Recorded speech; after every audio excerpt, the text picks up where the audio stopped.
Amid discussions on the pros and cons of deploying a U.S. missile defense system known as THAAD to South Korea, some experts say it could compel China to put greater pressure on North Korea. Our Han Da-eun explains.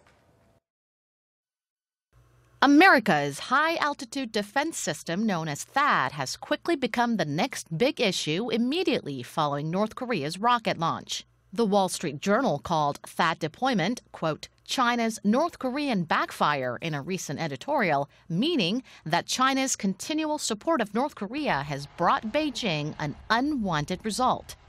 Some experts have underscored that, saying that even though a THAAD deployment could upset Beijing, it could also help move China in the direction that Seoul and Washington want.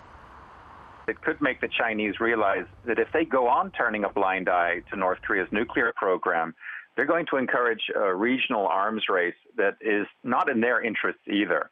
So I think the Americans and South Koreans are hoping that this deployment will make Beijing put more pressure on Pyongyang to behave.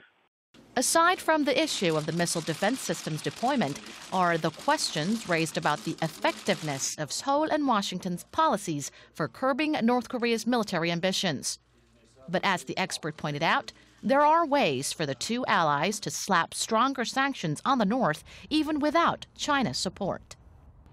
Well, President Obama already has the power to block or freeze quite a broad range of North Korean financial assets, and he has yet to make full use of that power, although he used it against the Iranians. And the South Koreans could scale back North-South economic cooperation at the Kaesong Industrial Zone. So I think there's room for both Washington and Seoul to exert more pressure on Pyongyang, even without Chinese support. Whether South Korea and the U.S. have the will to exert that pressure and to what extent is the question of the hour. But it appears the two sides don't have much choice or time this time around. Han Da-eun, Arirang News.